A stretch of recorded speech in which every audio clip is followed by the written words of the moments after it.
Hey everybody, Brett Etheridge here, founder of Dominate Test Prep, the industry's leading provider of online courses to help you prepare for whichever test you need to get into the school of your dreams.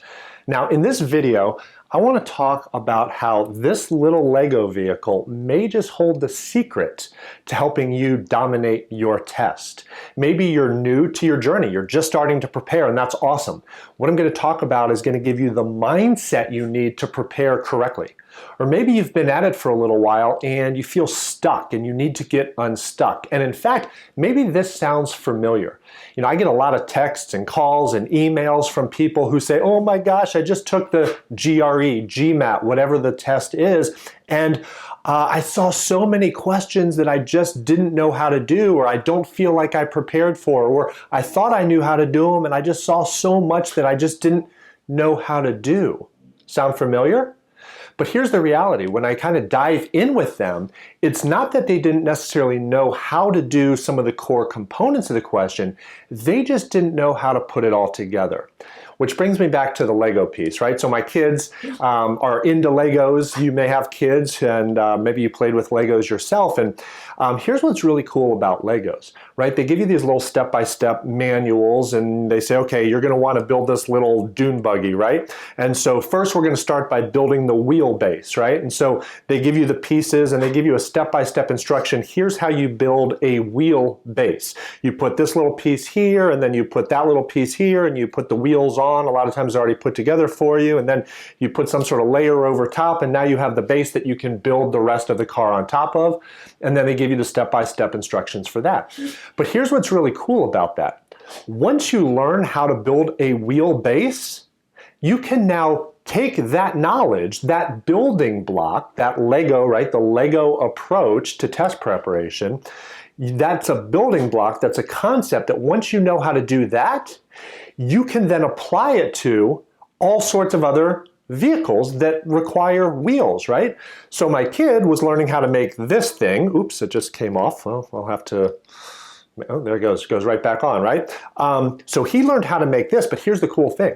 If I showed him a picture of a race car now, he could build the wheels for it and then make the race car. If I showed him like a Mars rover, he could build the wheels for it and then build the rest of the Mars rover. At that point, it's just a matter of whatever creativity he wants because he knows how to do the building block of building the wheelbase. And anything with wheels, he now knows how to do.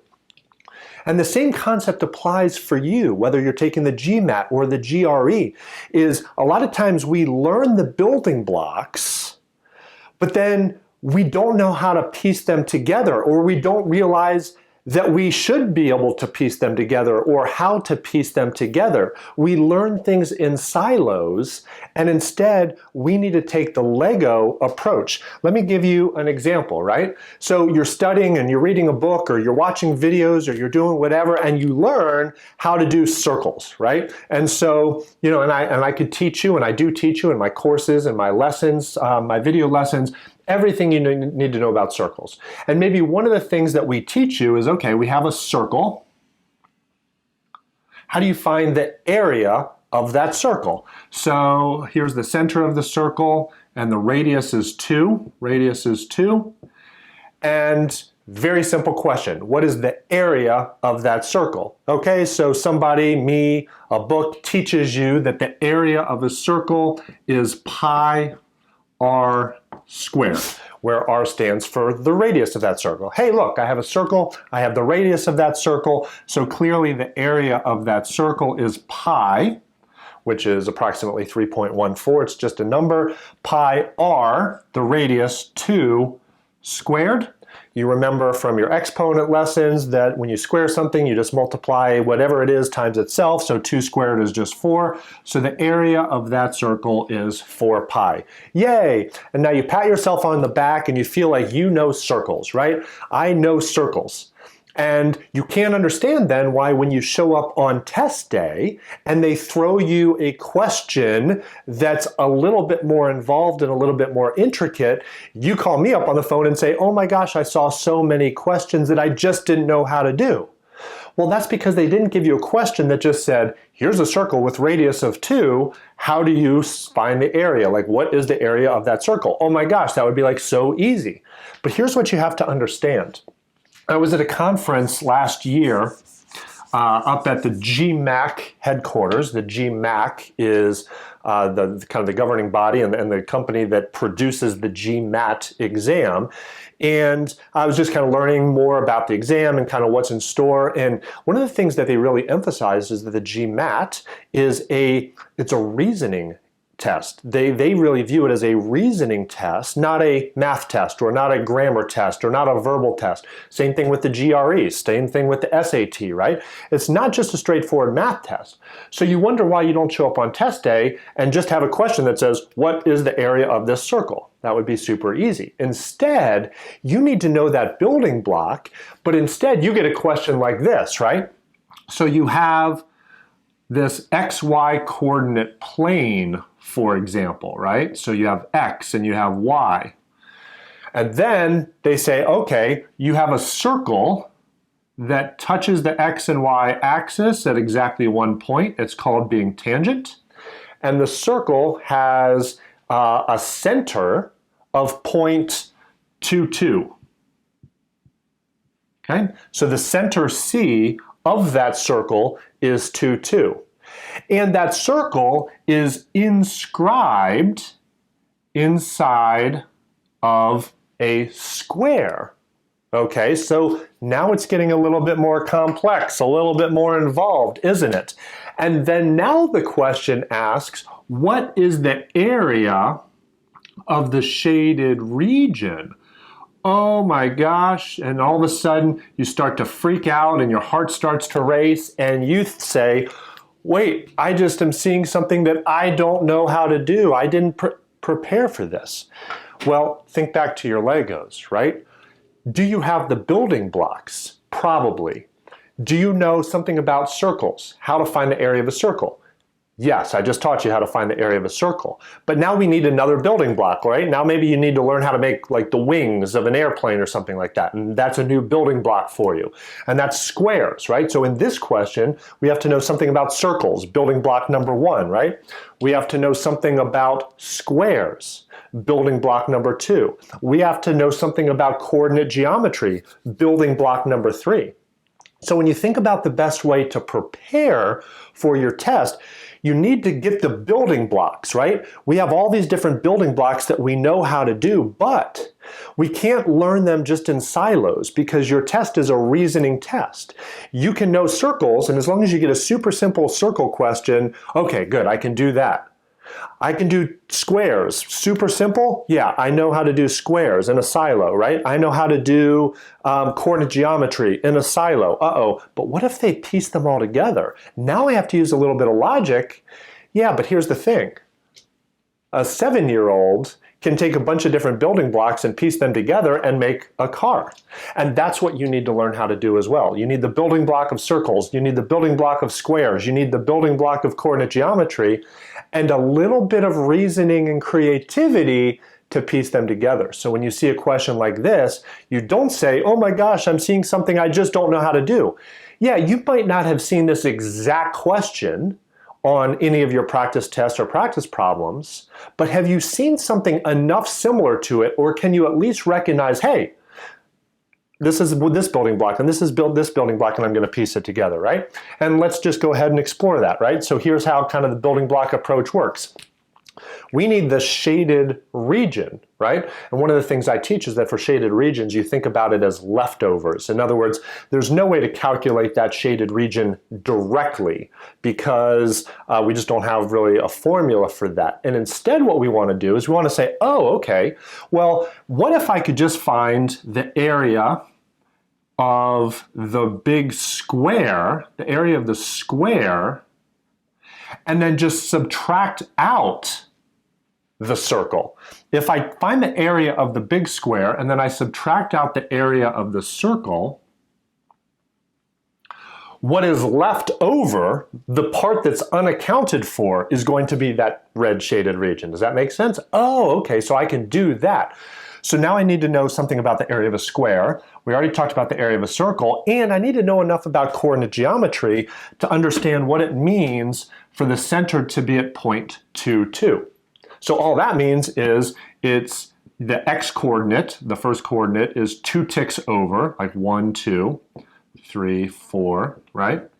And the second coordinate in a coordinate plane is the y-coordinate, the vertical coordinate. It also is at 2, 1, 2, 3, 4. Because it's a perfect circle, everything is uniform around that center, which means the square goes up to y equals 4 and over to x equals 4. And so we know the dimensions of the square now simply because we knew something about coordinate geometry, building block silo, right? To know what it even means for the center to be 2, 2. And now we have everything we need to know to solve the question.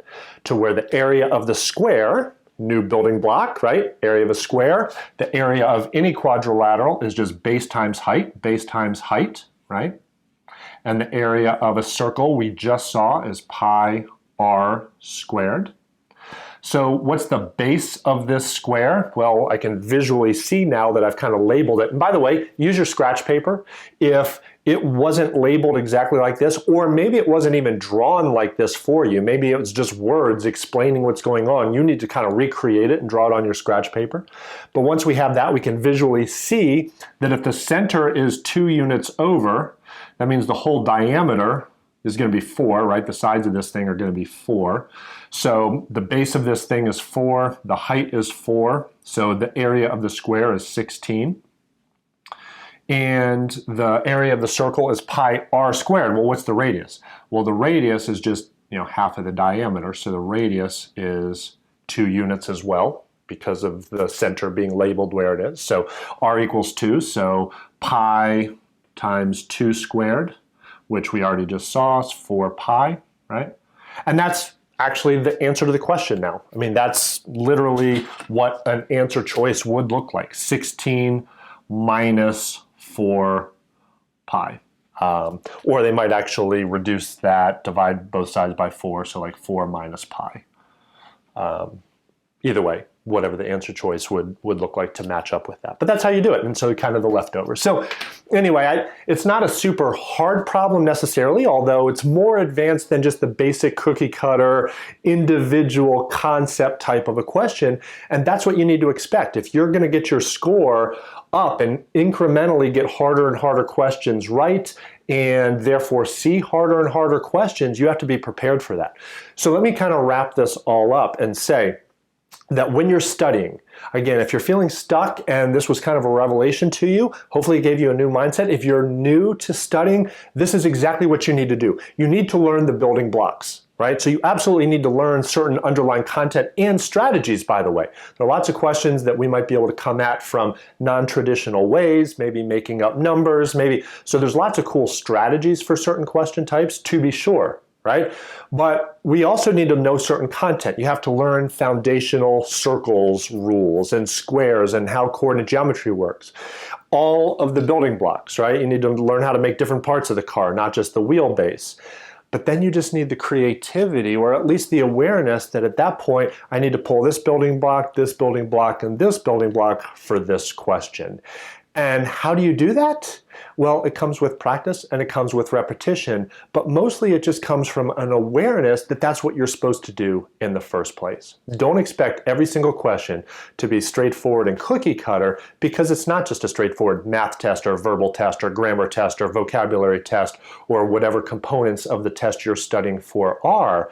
It's a logical reasoning exam, and yeah, it's not too much for them to expect you to go one step beyond the basic, use a little bit of brain power, right? Like a 7, 8, 9-year-old can do to say, oh, if I put this together with this, I can make this really cool car. You can make beautiful music as well. You can make really cool stuff as long as you learn the foundational building blocks. So I hope you have found this helpful. By the way, if you need to learn the building blocks, head over to dominatetestprep.com, sign up for one of my courses. I teach all of the building blocks, but I also teach how to piece them together. I teach the strategy to say, this building block goes well with this building block, or if you see this, expect this, and here's how to piece them together, and here's a bunch of practice problems to help you do that and walk you through it. So I'd love to work with you, certainly. If I don't end up working with you, if you don't end up taking one of my courses, I certainly wish you the best of luck. Don't hesitate to let me know how else I can help. In fact, in the comments area below, please leave a comment, tell me you just liked it, or give me kind of an aha moment. What did you really learn here? What did you like about this? What questions do you maybe still have? Love to interact with you and answer your questions and help prepare you to dominate your exam.